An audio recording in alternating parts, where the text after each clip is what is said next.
Hello, Trophy. I'm so happy you're here and you're interested in my journey and this vlog. I don't know if I'm gonna, do this consistently necessarily, but I named this vlog number 1. I'm on a walk and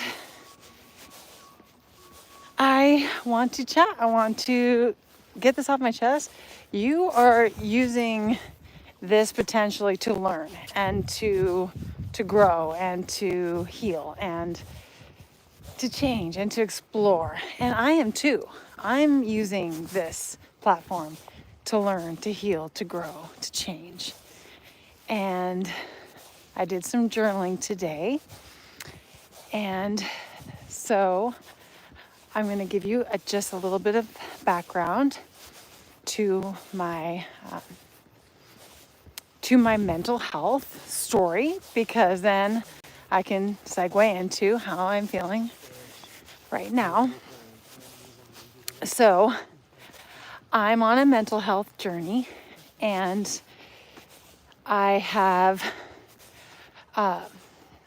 gone through some hard times. Up until 2018, I never once experienced a panic attack ever in my life.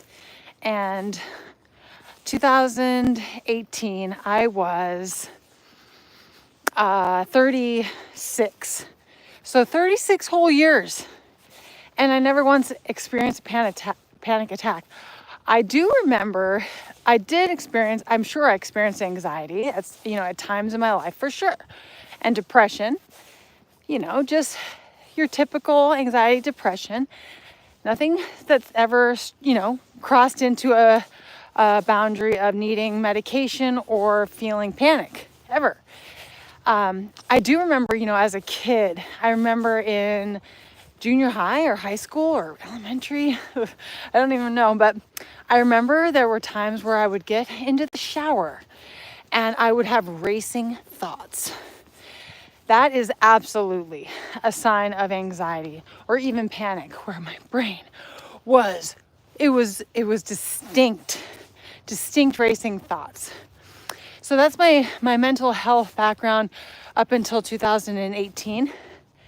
And then I had this kind of collision of experiences, all that happened at once in 2018.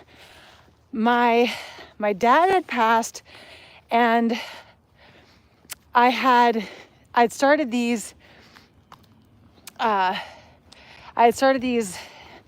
exercises that involved a spinning exercise. And there were some other things. I think I had been fighting big time with my older sister, Constance. And I remember acknowledging at that time in my life that there was other things. I was caretaking for my grandma at the time. And I had this collision where all of a sudden in my brain, my mental health, where all of a sudden I started getting this dizziness, but it was right when I was doing these spinning exercises. And so, long story short, that I stopped the spinning exercises once I started feeling dizziness, short spells of dizziness in the afternoons. And I was like, I feel dizziness. And then, I feel dizziness. And it would only just happen in the afternoon. And the next thing I knew, I was like, whoa, these spinning exercises. Because what I was trying to do is I was trying to strengthen my vestibular system with these spinning exercises. And I stopped them, and I was still under stress, I was probably still just kind of sitting in fight or flight. And that, as far as I know, because what do I know? The spinning exercise looped in to my anxiety, and the dizziness looped into my anxiety. And then my body just associated dizziness with anxiety, and associated anxiety with dizziness. So what happened was, from that point on, I was way more aware. It was, the domino effect, way more aware of anxiety all of a sudden in my life, because it was associated with dizziness. Dizziness showed up. I'm like, screw this. I have dizziness. Like, now I'm scared. What the fuck, Sorry, very sorry. So I won't do that again. Sorry. So fast forward 6 years or so, and I went through it trying to figure out. So yeah, I went through dizziness. I made some videos online about it. It ended up being called, or it's identified as PPPD. It's just a chronic loop of dizziness as a symptom of anxiety. Some people experience tinnitus or tinnitus. There's just, some people just experience panic attacks. I had my first panic attack in 2018. And I didn't have them very often from that point, but I did have them, they were present. I became more sensitive and more aware, which is kind of goes along with my story, because part of the healing, I fully recovered that dizziness. There was a good solid 6 months or a year where I didn't experience any dizziness whatsoever. And it was because I went through the process of switching my brain and disassociating anxiety with dizziness by allowing and accepting, inviting the dizziness, like a kid waiting in the line for a spinny ride that says, I'm okay with being dizziness. I'm cool with it. Totally cool with it. I literally went through the process of curing my dizziness, and it worked. But then, so fast forward till, life happens. I went through a second breakup because I had gone through my first break. I spent 5 years with a man, and then we broke up in July of 2024, and that was, kind of stressful for me. Basically, if I ever did end up getting stressed, which, even if I did also get into a loop of too much intensity in my training, I would experience dizziness. So dizziness is something that I experience, but it more so feels like I'm on a ship. And it's not really, I get vertigo, because I never get the spinning. I just get a feeling like I'm in a wave a little bit. And it sucks. And a pressure in my head sometimes. And it can lead to panic feelings, like a vomit feeling in my stomach. So the summer I experienced a breakup, felt okay, I was okay, just neutrally wanted to accept, or I chose to accept the symptoms the best I could.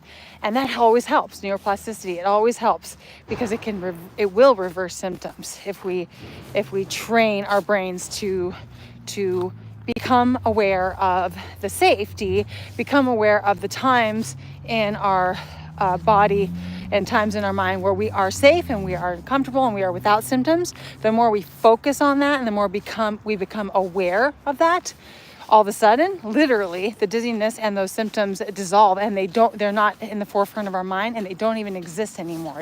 It's amazing. We have the power to change our mind, and it's trusting that we can, saying, of course we can, and then just the switch in the head, and the next thing we know, symptoms cut in half, and then they're gone. And then if we ever get a lingering symptom, all we have to do is just neutralize it and be okay with it. Hi, how are you? Accept it. So the second breakup collided with some stress in my body, some overtraining stress. I definitely am someone who has discovered the cellular and the power of cellular. And I have officially decided that, meaning up until now, I've officially decided that the cellular is so potent, and it's magnificent, it's glorious. And I am extra skilled at building muscle and firming up my body, connecting my mind to my muscles, and exploring intensity, exploring progressive overload, and just I haven't built extraordinary mass because my menu doesn't. I don't think my menu allows for my body to collect excess inflammation and excess stored fat in the muscles. So, but I do believe that I have built extraordinary density in my muscles and and shape in my body from cellularsizing and my skill of cellularsizing. And it has to do with stretching the muscles and flexing the muscles and finding a balance in just jumping and training and flexing and stretching and doing it all and recovering and knowing how much intensity to put out, knowing how much not to put out, figuring out the balance between in the month. That's all part of the equation. So I got a little bit looped into more dizziness again recently after, during the breakup and the second breakup, I mean. And I also had a hormone response to intensity of my training. And fast forward till now, I feel like I'm having, let's call it just a rude awakening or a midlife, transformation or a shift in my brain, because I've actually made this commitment before in my life, which means that I hope that this isn't just another, I'm all talk, no walk, which is maybe why I'm wanting to share this message. But I am needing to commit to myself that I need to change my belief system. I need to change. I needed to journal today, and I needed to figure out my beliefs about my body, my lifestyle, my universe, my diet. I needed to figure out my beliefs about it all, because that really can make a difference with how much effort we put into reaching our goals and how exactly we reach our goals. Like, what do we do to reach our goals? How do we go about reaching our goals? What is our goal? That is really the biggest factor in my journal, in my transformation or my shift moving forward. It's what is my goal, and our goals can change. And I guess I'm realizing with Fit Model, with bodybuilding entering into my life, whether we end up as Fit Model professionals or not, because I'm not in the future. I'm not reading the future and knowing the future. But I recognize that. So I'll start by saying this. The Cellularsizer is a high resistant rebounder. And if another brand came along and built a high resistance rebounder, the Cellularsizer would be no different potentially than this other high resistance rebounder. So it's not a brand thing. I'm not attached or addicted to the brand or, the company. It's not about that. It's about the resistance that it offers. And so what I realized is that with rebounding, because rebounding is subjective, there are different there's rebounders with lower resistance. But let me just say this. I feel like part of me has wanted to take on the kind of the responsibility of curing like sarcopenia, or curing osteoporosis, or curing muscle loss, or giving people a sustainable way to build muscle that prevents them from muscle loss, or rebuild muscle, produces maximum muscle, and, like I even say, gets people a bodybuilder's physique, which I believe in all those things. But at the same time, when it comes down to it, I can't know for sure how much muscle is required in order to, build up that bone density and build strong muscles throughout the body and joints and tendons and ligaments. How much muscle truly, nobody knows, because only the body knows, and only a study would prove this. How much exact amount of muscle tissue does the body need to be super resilient, to have excellent, extraordinary cardiovascular health and joint health and tendon health and muscle tissue, healthy muscle tissue throughout the body? That's the longevity organ that prevents cardiovascular disease and that helps us to be strong in our body and in our hips and our elbows and our wrists and ankles and knees throughout the remainder of our lives. How much muscle do we need? Unless someone has the answer, even I'm ready to question the answer, unless they say you need minimal. But what you need is quality, right? That's what I'm wanting to land on. I'm wanting to land on the belief that what we need is quality and healthy muscle tissue throughout the body, and strength in our legs predominantly, in order to stay standing and stay strong. And so with bodybuilding and with my ego and wanting to share the message of jumping, and I've been saying, building maximum muscle and the Cellerciser, this and that, it's almost like, and then our name, our brand name, I Jump Instead, it's a message, it's a strong message, and there's an underlying tone that suggests that this jumping instead will cure someone from being under-muscled, and that will make them a bodybuilder. And I'm saying these because these would be all the circumstances. Like, somebody could be under-muscled, will jumping turn them into a bodybuilder? If somebody has healthy muscle, just baseline standard, like I'm just, accessing gravity by walking around, if they have that baseline standard muscle, or if they start jumping, can they grow muscle? Are they going to build enough muscle tissue? Or if somebody already has muscle, are they going to start jumping and potentially lose muscle because the muscle they've built is muscle they built in the gym with heavy resistance weight training? So are they going to lose muscle? So like, there are so many individual circumstances with how the Cellerciser will affect everyone's body.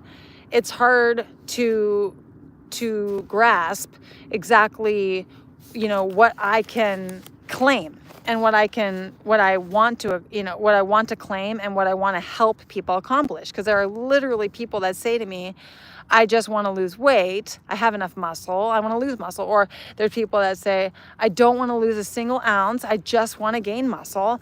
And so there's just so many different people out there that have different goals. And then the question still remains, how much muscle?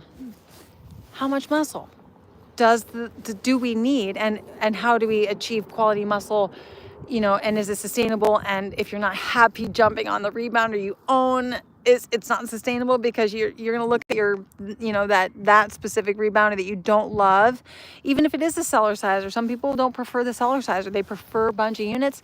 And if you're going to look at the rebounder that you own and you're saying, I don't want to jump on you, then it's not sustainable, or it's not going to give you the results you're looking for, because it's not the rebounder of your dreams. So anyway, there's a lot to it. So to get to my point with my realization, we were talking this morning about how, let's just kind of like make it easy. Let's just try to sum it up as to this. We access Earth's gravity. That's it. Just the right amount of G-force. Just Earth's amount of G-force. That's it, of gravity. And we are, our muscle has adapted to being able to walk. Now, if we become sedentary, muscle can drop easily. Or sometimes, in some cases, the diet or the state of body and the state of health can start to, kind of burn off muscle. So there's a baseline of just accessing gravity and having this much muscle, and then there is being under muscled, and then there's having more extra tissue and muscle. When it comes down to it, all we can know, which just makes it feel simple in my mind, is that if we jump, and I'm going to say as long as the rebounder is a good quality rebounder and your body loves the bounce, because I can't say as long as it's this rebounder or that rebounder, but I'm going to say your body better like it. Your body better respond well to it, and we better all be honest about that. But if we jump, what we're doing is we are defying gravity. We are increasing resistance, the gravity resistance against our bodies. That seems like, simplified down, it seems like that is all that we need to do consistently for the rest of our lives to be above baseline. What else do we need? Do we need a certain amount of percentage ratio of muscle on our bodies in order to be considered in the organ of longevity, muscle distribution throughout our body that's going to prevent osteoporosis and bone loss and sarcopenia? What is the amount of muscle that's going to do all that? Well, what if all we just needed to do was jump and have it be sustainable, and just jump for the rest of our lives, keep ourselves in the condition of jumping, have the least amount of injury, and pray that we don't get injured otherwise in life. And if we do get injured, hopefully we're in a state of body that can recover so we can get back to jumping. But if all we can do is jump, that's going to keep us on our feet, and that's going to keep us hungry so we can eat, and that's going to keep us healthy to some degree. And of course, aligning it with a healthy diet is very important. But what more is there than just jumping? And then of course what do you mean by jumping? What exactly are we doing when we jump? We're playing, and we can play around, and we can play around with isometric training. Meaning squeezing the internal muscles and body and flexing and pushing our hands together and pulling our fingers apart and pushing our feet down into the mat, or pushing our feet down against the ground when our back's laying on, in bridge pose. And there's all kinds of ways to play and access more resistance. We can also, like I said before, flexing and put tension in the body, like tense and squeeze up the body while we jump, which helps with gaining more resilience and gaining more density. So we play on our rebounders. I think though that I have in my life, in my brain, in my beliefs, I've emphasized to myself too much that I want to build extraordinary muscle, and I have ultimately started sacrificing my mental health and my nervous system health, my nervous system response, because I don't know when my body, when I need to just back away.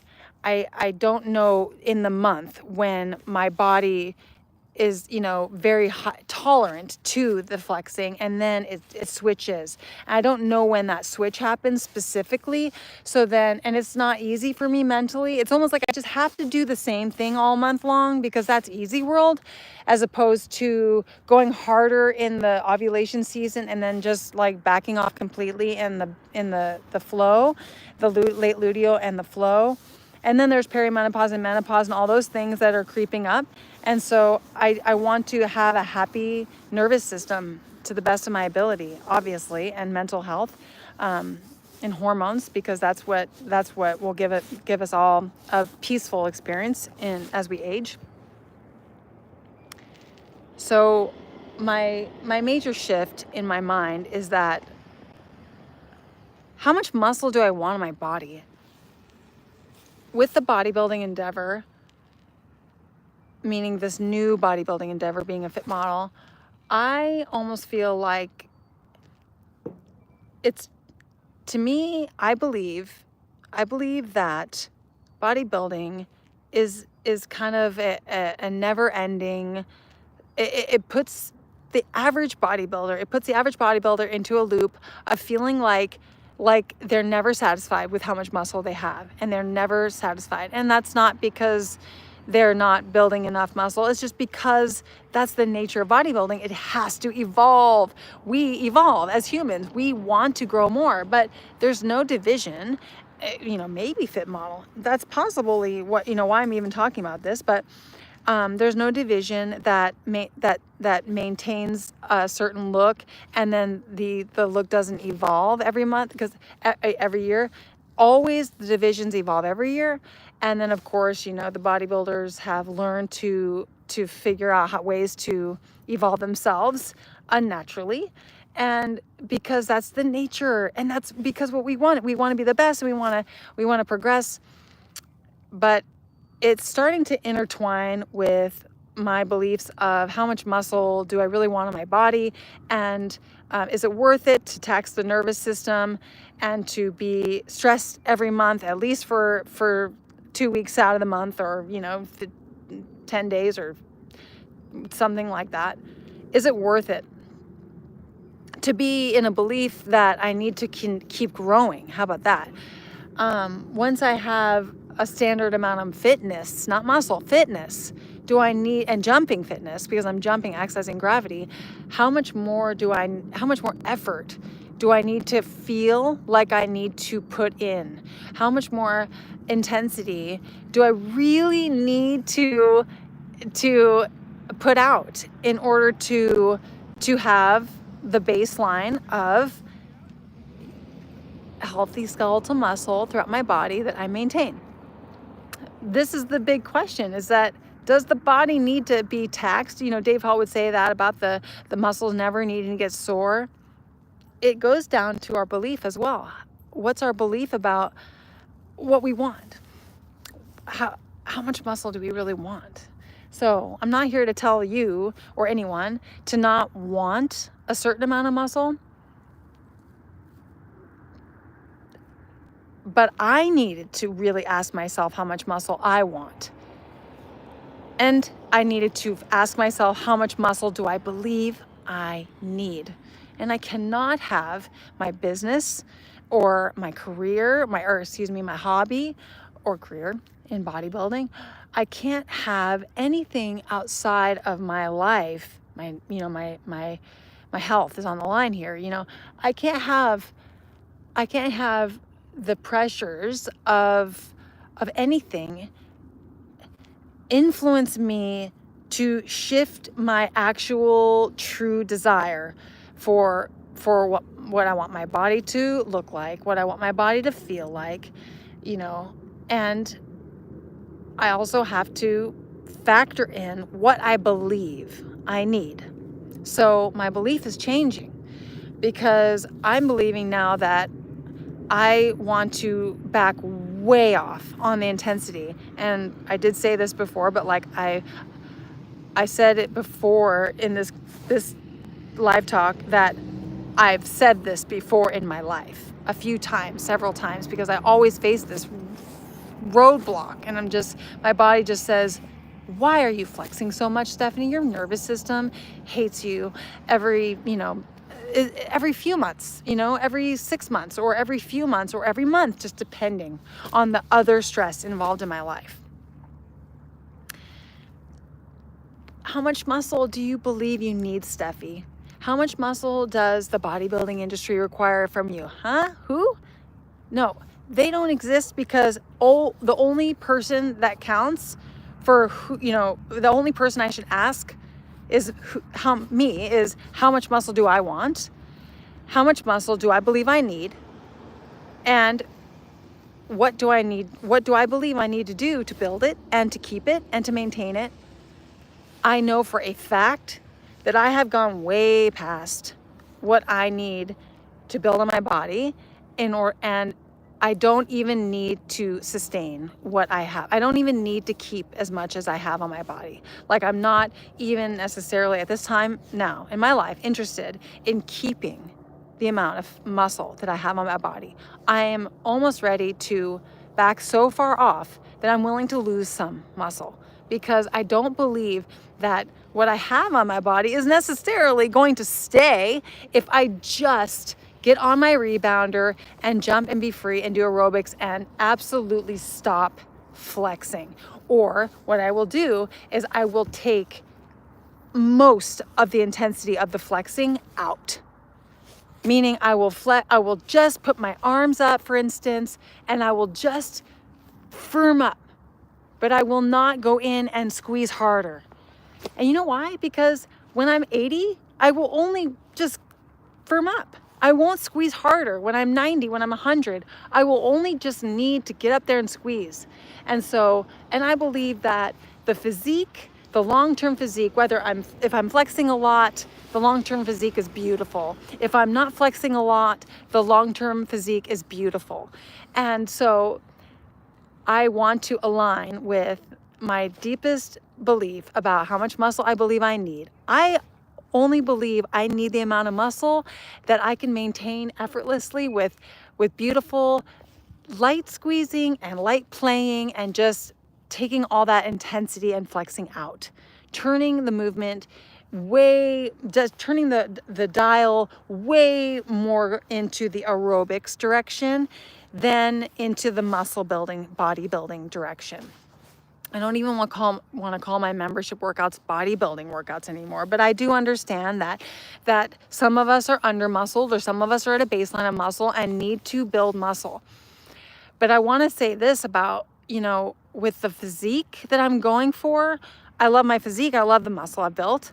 But the physique I'm going for is to be light and fast and toned and have healthy muscle. And then everyone will decide for themselves what they, believe is healthy amount of muscle. But I believe in my heart that I will be harboring and carrying enough muscle as long as I'm jumping, and as long as I'm consistent, and as long as I stay injury free. And then if I do relax for a week or two, or if I do need to take a break from jumping, I don't believe that I'll lose muscle well, who knows? Muscle can be lost quickly, but healthy skeletal muscle tissue might have a different storyline when it comes to unhealthy muscle versus healthy muscle, jumping muscle versus unhealthy muscle. Maybe jumping muscle lasts much longer, or it's much harder to lose. So I have faith in my jumping muscles. I have faith in consistency in my training, because training and jumping is so sustainable. I love the rebounder I'm jumping on so much. I have faith in my menu, and I have faith in eating to my body's content, and to finding and exploring the foods that make me the happiest, and the foods that make me feel the healthiest, and that meet my nutrient needs and my calorie needs. Excuse me. I believe in myself, and I believe in my journey, and I'm recognizing now that I'm gonna want to do some more walking, but not have it be about all walking, because I definitely want to, I'm still being an instructor in jumping, and, showing people that they can jump. I'm here though to take the burden off of needing to, be presenting the potential in jumping to just blow weightlifting out of the water, because weightlifting can be more sustainable, or can be more effective for people who are under muscled. I don't know. The studies have to prove it. You all are thinking the same thing. Studies would have to prove that jumping on a cellular or jumping in general is going to provide enough muscle. I believe it, but we all have to really either decide to believe it for ourselves and establish that belief, or we're going to have to wait for the study to prove it. But total transformation in my life right now and in my body, and I'm actually ready to and willing to shed a bit of muscle and take my intensity out of my workouts and turn it more aerobic style. And in my opinion, I think that that's beneficial for the community as well. I think that there are several hundred workouts on our channel, in our membership and on our channel, where the flexing is the main event, and anyone can still squeeze and still explore. And maybe we all have to go through our flexing phases in our journey, and we might still be able to explore flexing during our more resilient times of the month. But at the end of the day, we will turn into what we work hard towards. And so what is the goal? What is your exact physique goal? My goal is to be light.